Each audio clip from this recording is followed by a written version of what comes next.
नमस्कार, आपको बता दें कि आज वर्ल्ड पीस यूनिवर्सिटी गोवा के ओपन हाउस कार्यक्रम का आयोजन किया गया।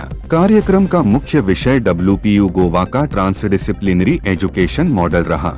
विश्वविद्यालय के अधिकारियों ने कहा कि आज के दौर में केवल छात्रों को उनकी पहली नौकरी के लिए तैयार करना पर्याप्त नहीं है। AI और नई तकनीकों के तेजी से बढ़ते प्रभाव के बीच छात्रों को ऐसे कौशलों से लैस करना जरूरी है जो उन्हें जीवन भर बदलती परिस्थितियों और कई करियर बदलावों के लिए तैयार रख सकें। वक्ताओं ने बताया कि भविष्य में सफलता केवल किसी एक विषय की विशेषज्ञता से नहीं, बल्कि अलग अलग क्षेत्रों की समझ, नई चीजें सीखने की क्षमता, अनुकूलनशीलता और समस्या समाधान जैसे गुणों से तय होगी।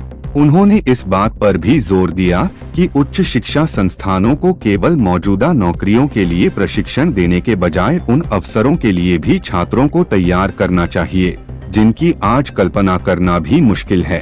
कार्यक्रम के दौरान जिज्ञासा, लचीलापन और आजीवन सीखने की सोच को भविष्य के करियर की सबसे महत्वपूर्ण जरूरतों में से एक बताया गया। ये बताइए कि आप लोगों ने जो यूनिवर्सिटी की नई ब्रांच गोवा में खोलने के लिए जो किया, तो गोवा ही आप लोगों ने क्यों चुना? मैं doctor Santosh Aghav dean school of law MIT से हूँ। अब मैं MIT फाउंडेशन से बिलोंग करता हूँ। Why Goa? Because Goa is globally known as one of the city, one of the state in the form of accommodative transdisciplinary culture. Anybody from world can come, stay, extend the career and gain a lot of knowledge which is required throughout the world.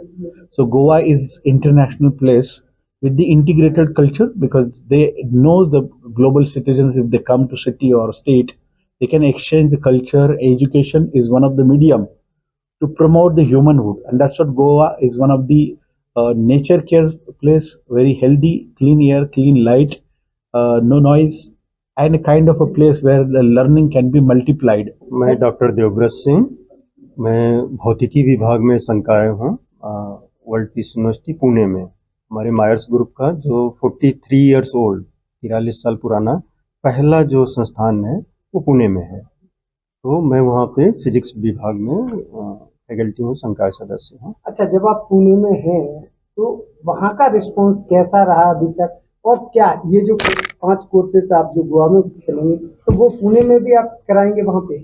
इस courses की कुछ baseline हमारे पास कुछ programme जो transdisciplinary format में हम पुणे में कुछ अभी कुछ प्रोग्राम्स में कर रहे हैं। हमें थोड़ा इसका तजुर्बा है। जिस लेवल पे हम ये करने जा रहे हैं वो बहुत स्पेशलाइज्ड है। हम पुणे में जो कर रहे हैं वो इंटीग्रेटेड थोड़े अलग फॉर्म में है। ये जो है ये सुपर स्पेशलिटी फॉर्म में, जहाँ गोवा में एक यूनिवर्सिटी होगा जहाँ पे ये bachelor of engineering computer science, BDS, psycho, ऐसा कोई सेपरेट कॉलेज नहीं रहेगा। अभी हम वहाँ पे जो है हमारे स्कूल ऑफ लॉ है, school of pharmacy, school of engineering है, वहाँ पे वैसे नहीं होगा। वहाँ पे एक ही यूनिवर्सिटी और ये डिपार्टमेंट रहेंगे, तो हर बच्चा एक दूसरे को अच्छी तरह से जान पाएगा और बहुत सारी चीजें एक साथ करेगा।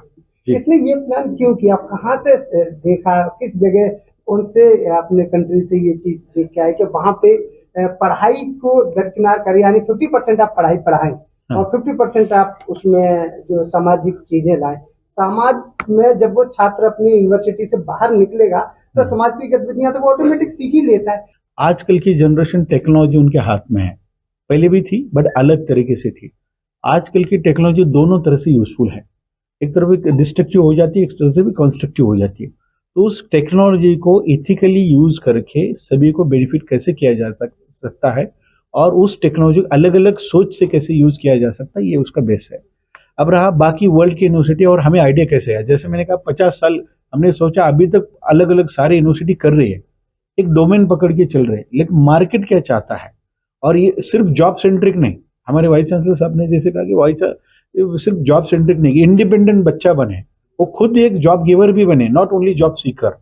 वो एक इंस्टीट्यूशन भी चला, वो खुद एक कंट्रीब्यूटर बने और सोसाइटी का भी उसको ध्यान रहे कि मैं करियर बना रहा हूँ लेकिन मैं नेचर को भी प्रिजर्व कर रहा हूँ और मैं लोगों को भी मदद कर रहा हूँ। वर्ल्ड में अरिजोना इंस्टीट्यूट है, मैसाचुसेट्स इंस्टीट्यूशन है, यूनिवर्सिटी ऑफ लंदन है, अलग अलग UCL है, जेक यूनिवर्सिटी है, अलग अलग वर्ल्ड की, और इंडिया में भी अलग अलग कुछ यूनिवर्सिटी में एक्सपेरिमेंट थोड़े जो किया है, उससे ये सारा स्टडी साइंटिफिकली करके, जैसे मैंने कहा 28 स्टेट्स और 28 सिटीज में और दुनिया के 10 शहरों में बड़े बड़े एक्सपर्ट्स जो अभी तक जो इंडिया में हो चुका है, एशिया में हो चुका है, यूरोप में हो चुका है, इससे एक अलग पहल कर रहे हैं। और गोवा एक इंटरनेशनल प्लेस है जो हर जगह से कनेक्टेड है, पूरे वर्ल्ड से कनेक्टेड है। मैं अगर सोच रहा हूँ कि मैं मैनेजमेंट में किसी इंडस्ट्री में काम कर रहा हूँ तो इशू क्यों आया, उस क्या मैं साइकोलॉजी में समझ में कम पड़ गया, मुझे साइकोलॉजी भी थोड़ा सीखना, उसकी थियरी सीखनी पड़ेगी। अगर मैं डिजाइन का देख रहा हूँ तो डिजाइन क्या हुआ कि सब कुछ ठीक था लेकिन डिजाइन गड़बड़ था, वो एक्सेप्ट नहीं हुआ। ये सारी चीजों का एक ही कोर्स में आपको पैकेजिंग में अगर 4 साल में मिल रहा है, जो बहुत बड़ी बात है। मुझे लगता है एक ऐसा एक्सपेरिमेंट है कि जहां आज बच्चा ये भी चाहता है कि मुझे हर तरीके का थोड़ा थोड़ा नॉलेज हो। आप जैसे आपने बताया अभी कि आप 50% पढ़ाई पढ़ाएंगे और 50% उनको सामाजिक जीवन के बारे में जो है बता देंगे, तो बच्चा क्या 50% कमजोर नहीं रहेगा? मैं ये पूछना चाहता हूँ, क्योंकि सामाजिक जीवन के बारे में भी आपकी यूनिवर्सिटी अब जब ये कोर्स चला रही है तो विशेष ध्यान दे रही है, तो 50% जो पढ़ाई उसकी कम होगी तो दूसरे यूनिवर्सिटी से जो बच्चा निकलेगा और आपकी यूनिवर्सिटी से निकलेगा तो उस बच्चे को ज्ञान उस विषय का कम होगा या नहीं होगा? 50% नहीं, इनफैक्ट 500% नॉलेज शायद चांसेस बढ़ सकते हैं, क्योंकि वो जो बच्चा है 50% थ्योरी उसके डोमेन की है जो मैंडेटरी, और उसके बियॉन्ड मैंडेटरी कोर्स का पार्ट जो आधा पार्ट हो गया, बाकी अलग अलग डिसिप्लिन से वो कॉम्प्लीमेंट करेगा और उसकी नॉलेज बढ़ेगी। आपका सवाल ये था कि अलग अलग कोर्सेज जो हिस्ट्री है, सोशियोलॉजी है, या अलग अलग, मैं आपको बता दूं हमारे सारे प्रोग्राम स्ट्रक्चर में हर एक जगह अलग अलग तरीके से उसका ही है सेंसिटाइजेशन है, और वही तो उसका बेस है। अगर हमारा फाउंडेशन ही हम भूल जाएंगे तो हम उस डिसिप्लिन को कैसे अप्रोच में जाएंगे। और इसीलिए हमारे आप जितने भी सब्जेक्ट गिनवाए हैं उस सब्जेक्ट के बारे में अलग अलग जानकारी, आप सोशियोलॉजी पढ़ते हो, इकोनॉमिक्स पढ़ते हो, पॉलिटिकल साइंस पढ़ते हो, हिस्ट्री पढ़ते हो, आप खुद जाके देखते हो कि ये क्या है, कैसे फील करते हो कि नहीं। सोसाइटी में जाओगे, संस्कार, पीस स्टडी, हम थियोरेटिकली पीस की बात करेंगे, हम लोगों में जाके जब पीस स्टडीज का एक्सपेरिमेंट करते हैं, इसलिए यहाँ पे स्टूडेंट लिविंग लर्निंग नाम का इनिशिएटिव बनने जा रहा है। उसका नॉलेज क्या है और उस नॉलेज को क्या फायदे सभी को हो सकते हैं। सिर्फ मुझे मेरा फायदा नहीं सोचना है, ये कोर्स सिर्फ मेरे अकेले के फायदे के लिए नहीं, आप उल्टा मल्टीप्लाई करने वाले हो, बहुत सारे लोगों के लाइफ में चेंज करने वाले।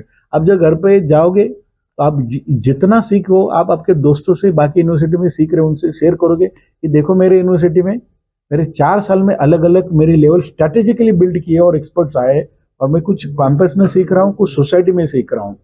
मान लो बच्चा किसी इंडस्ट्री में काम करने जाएगा, स्टार्टअप में काम करने जाएगा, टेक्नोलॉजी अभी जो है उसको वो दूर तक सोचे, तो टेक्नोलॉजी के चैलेंजेस जो आएंगे वो एक आ सकते हैं। और दूसरा है कि इंडस्ट्री की जो बदलती नीड्स है वो फटाफट मार्केट में स्टडी करना। जन जागरूकता बहुत जरूरी है और इसीलिए हमें लगातार अलग अलग शहरों में ऐसे कार्यक्रम करने पड़ रहे हैं। इसकी जरूरत क्यों है, हमारे बच्चे को क्यों चाहिए ऐसी शिक्षा? आपने बहुत अच्छा क्वेश्चन किया, जैसे हमें इतिहास भूगोल सब पढ़ना पड़ता है और प्रैक्टिकली एप्लीकेशन है कितना। अब एआई के कृत्रिम बुद्धिमत्ता जो इतनी तेजी से ग्रो कर रही है ना, इंफॉर्मेशन बच्चों के पास हमसे बहुत ज़्यादा है। अभी हम क्लास में देखते हैं, हम जो बता रहे हैं ना वो पीछे बैठ के चेक करके देख लेता है। तो अभी बच्चे को इंफॉर्मेशन बहुत ज़्यादा है, बट इंफॉर्मेशन का इथिकल एप्लीकेशन वो कैसे करें, इसके लिए तैयार करना है। अभी हम खाली उसको सिखा नहीं रहे हैं, विषय नहीं सिखा रहे हैं।